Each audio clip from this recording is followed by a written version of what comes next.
মৃত্যুর আগে তিনটি কাজ করে যেতে পারলে মৃত্যুর পরও মানুষের আমল নামায় তার হিসাব সওয়াবের অ্যাকাউন্টে সওয়াব যোগ হতে থাকে।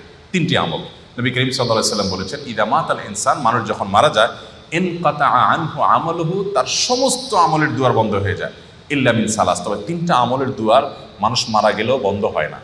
নাম্বার এক, কোনো মানুষ যখন মারা যায়, যদি সে কোনো উপকারী ইলিম রেখে যেতে পারে, উপকারী জ্ঞান রেখে যেতে পারে, একজন মানুষকে কোনো একটা কিছু আপনি শেখালেন, কাউকে শিখতে সহযোগিতা করলেন, উদ্যোগী হলেন, তাকে শিক্ষা দিলেন, জ্ঞান দিলেন, সে আপনার শিক্ষা থেকে শিক্ষিত হয়ে, আপনার এলম থেকে উপকৃত হয়ে সে তার জীবনকে আলোকিত করলো, অন্যদেরকে আলোকিত করলো, তো এই ধারা যতদিন চলতে থাকবে আপনি এটার প্রতিষ্ঠাতা এবং ফাউন্ডার হিসাবে আপনার আমলনামা আল্লাহ তাআলা সওয়াব দিতে থাকবেন।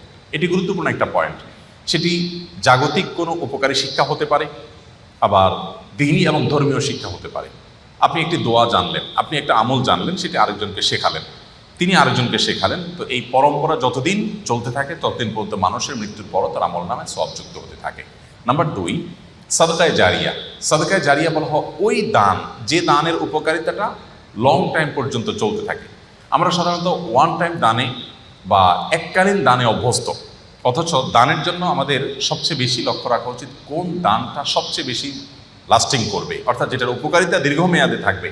ধরুন আপনি একজন গরিবকে 200 টাকা দিয়ে দিলেন, 500 টাকা দিয়ে দিলেন, এর চেয়ে উত্তম তার জন্য এমন একটা ব্যবস্থা করে দিন যে সেখান থেকে দীর্ঘমেয়াদে তার উপকারিতা সে পেতে থাকবে। আপনি একটা বৃক্ষরোপণ করলেন, বৃক্ষরোপণ করা সেটা আপনার নিজের বাড়ির ছাদে হতে পারে, আপনার ব্যালকনিতে, বারান্দায় হতে পারে, আপনি একটা গাছ লাগালেন, একেবারেই জাগতিক একটা বিষয়। এই গাছের অক্সিজেন আপনি ভোগ করবেন, এর ফল ফসল আপনি ভোগ করবেন, বাট আপনি নিয়তটা যদি এটা করেন, নবী করিম সাল্লাল্লাহু আলাইহি সাল্লাম সাদকায়ে জারিয়া হিসাবে গাছ লাগাতে বলেছেন। তিনি বলেছেন, মা মিন মুসলিমিন ইয়াগরিসু গারসান আও ইয়াজরাউ যারআ, কোনো মুসলমান যদি কোনো গাছ লাগায়, কোনো ফসল করে, এবং সেখান থেকে যদি কোনো পশু পাখি খায়, কোনো মানুষ খায়, কোনো পোকামাকড় খায়, কোনো কীট পতঙ্গ খায়, তাহলে তার সওয়াব পাবে। এটি সাদকায়ে জারিয়া, যে আমি মরে যাব কিন্তু আমার গাছের এই সওয়াব আমার আমলনামায় যুক্ত হতে থাকবে। আমি যদি 2-4-10,000 গাছ লাগিয়ে যেতে পারি, 200-400 গাছ লাগিয়ে যেতে পারি, তাহলে সেখান থেকে কিছু গাছও যদি টিকে যায়, এবং যতদিন টিকবে মানুষ অক্সিজেন পাবে, ছায়া পাবে, ফসল পাবে, ফল পাবে, মানুষের মৃত্যুর পর এই আমলটার সওয়াব যেতে থাকবে। তো এই সাদকায়ে জারিয়া, আমি একটা মসজিদ করলাম, একটা মাদ্রাসা করলাম, একটা স্কুল করে দিলাম, আমি একটা হাসপাতাল করে দিলাম, অথবা এত বড় লেভেলে করতে পারছি না, আমি যতটুকু পারি ততটুকু করলাম, তো এটা আমার মৃত্যু পরবর্তী জীবনে অনেক বেশি উপকার আনবে। নাম্বার তিন, নেক সন্তান। সবচেয়ে বড় পয়েন্ট এটি যে আমাদের সন্তানদেরকে যদি আমরা আল্লাহমুখী করে যেতে পারি, আল্লাহর সাথে পরিচয় করে দিয়ে যেতে পারি, কোরআন এবং হাদিসের সাথে তাদের রিলেশন করে দিয়ে যেতে পারি, এই সন্তান যখন দোয়া করবে মৃত্যু পরবর্তী জীবনে সেটা উপকারে আসবে। নবী করিম সাল্লাল্লাহু আলাইহি সাল্লাম বলেছেন, একজন জান্নাতীকে আল্লাহ তাআলা তার জান্নাতে যে স্টেজে তিনি আছেন, যে স্তরে আছেন, যে লেভেলে আছেন, সেখান থেকে হঠাৎ করে অনেক উপরে উঠাই দিবেন। দেওয়ার পর জান্নাতি বলবে, আল্লাহ আমাকে এই স্তর থেকে এত আফার ক্লাসে নিয়ে যাওয়ার কারণটা কি? আমি তো এখন আর আমল করে নিজের মর্তবা মর্যাদা বৃদ্ধি করার কোনো সুযোগ নেই। তখন আল্লাহ তাআলা বলবেন, তুমি পৃথিবীতে যে সন্তান রেখে আসছো, সে তোমার জন্য যে দোয়া করেছে, তার প্রতিটি দোয়ার ফলশ্রুতিতে তোমার মর্যাদা এখানে বৃদ্ধি হচ্ছে। এই জন্য মানুষের নেক সন্তান বা সুসন্তান রেখে যেতে পারলে, তারা যদি মা বাবার জন্য দোয়া করে, সেটা অনেক বেশি উপকার আসে। আমরা আজকাল আমাদের মৃত আত্মীয় স্বজনের জন্য অন্যদের কাছে দোয়া চাই। অন্যদের কাছে দোয়া চাওয়া নিষেধ নয়, সেটা চাওয়া যেতে পারে, কিন্তু সবচেয়ে বড় কথা হলো সন্তান এবং পরিবারের সদস্যরা তারা দোয়া করবেন, এবং তাদের দোয়াতে যে নিষ্ঠা থাকবে, তাদের দোয়াতে যে ঐকান্তিকতা থাকবে, যে আন্তরিকতা থাকবে, সেটি অন্য 10 জনের দোয়াতে কখনোই আসবে না। সেই জায়গা থেকে আমাদের চেষ্টা করা উচিত। আমি সর্বশেষ যে পয়েন্টে কথা বলতে চাই খুব সংক্ষেপে, সেটি হলো আমাদের অনেক প্রিয়জনকে আমরা হারিয়েছি। তাদের মৃত্যুর পর আমরা জীবিতরা তাদের জন্য কি করতে পারি? নাম্বার এক, সবচেয়ে বড় করণীয় হলো তাদের জন্য আল্লাহর কাছে দোয়া করা। আল্লাহ রাব্বুল আলামিনের কাছে মৃত ব্যক্তির জন্য জীবিত ব্যক্তির দোয়া অনেক বেশি উপকারী। আমরা তাদের অন্য কোনো উপকার করতে পারবো না, শুধু দোয়া করতে পারবো। আর দোয়াটা এত ইফেক্টিভ যে আমার মৃত মা বাবা আত্মীয় স্বজন যেই হন না কেন, তার জন্য যদি আমি চোখের পানি ফেলে একান্তে আল্লাহর সাথে একটু কথা বলি, আল্লাহ আমার বাবাকে, আমার মাকে, অমুককে বা তমুককে আপনি মাফ করে দিন, তার ভুল ত্রুটি ক্ষমা করে দিন, তিনি মানুষ ছিলেন, অনেক ভুল ত্রুটি নিশ্চয়ই হয়েছে, আপনি ক্ষমা করুন। আল্লাহ তাআলার কাছে এই জিনিসটা অনেক বেশি প্রিয়। তো আমরা মৃত ব্যক্তির জন্য দোয়া করব। এই জন্য আপনি খুব গুছিয়ে কিছু বলতে পারছেন না, আপনি শুধু চোখের পানি ফেলতে জানেন, মনে মনে আল্লাহর কাছে চাওয়াটা পেশ করেন। আপনি আপনার বাবার, আপনার মায়ের, আপনার আত্মীয় স্বজনের জন্য মাগফিরাত আশা করেন, ক্ষমা আশা করেন, নাজাত আশা করেন, মুক্তি আশা করেন, জান্নাত প্রাপ্তির নিশ্চয়তা আশা করেন। শুধু এই কথাটাকে আপনি নিবেদন করেন।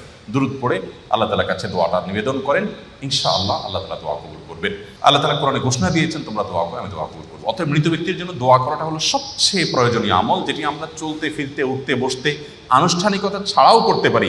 দোয়ার জন্য কোনো আনুষ্ঠানিকতার কোনো প্রয়োজন নাই। আপনি কর্মক্ষেত্রে আছেন, হঠাৎ আপনি নিরিবিলি বসে আছেন, আপনি মনে মনে দোয়া শুরু করে দেন। আপনি হাত তুলে দোয়া করার দরকার নেই, ওযু নাই, তাও আপনি দোয়া করতে পারেন। দোয়াটা এত সহজ একটা আমল, যার কারণে আমরা সর্বক্ষণ আমাদের মৃত ব্যক্তিদের জন্য, আত্মীয় স্বজনের দোয়া করব।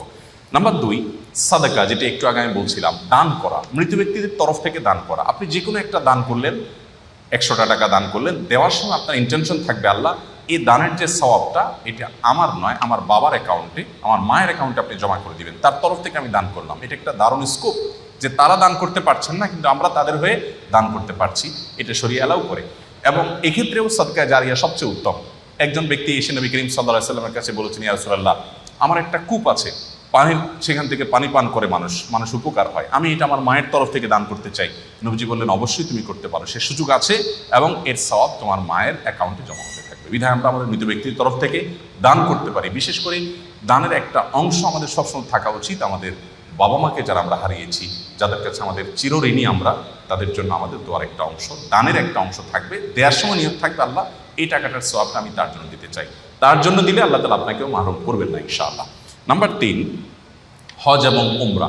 তবে দানের ক্ষেত্রে আমরা একটু আগে যে বলছিলাম, স্থায়ী দান হলে সেটা ভালো, কোনো স্থাপনা তৈরি করা, এমন কিছু করা যেটা দীর্ঘমেয়াদে থাকবে, সেটি। 3 নম্বর আমল হলো হজ এবং উমরা। মৃত ব্যক্তির তরফ থেকে হজ উমরা করা যায়।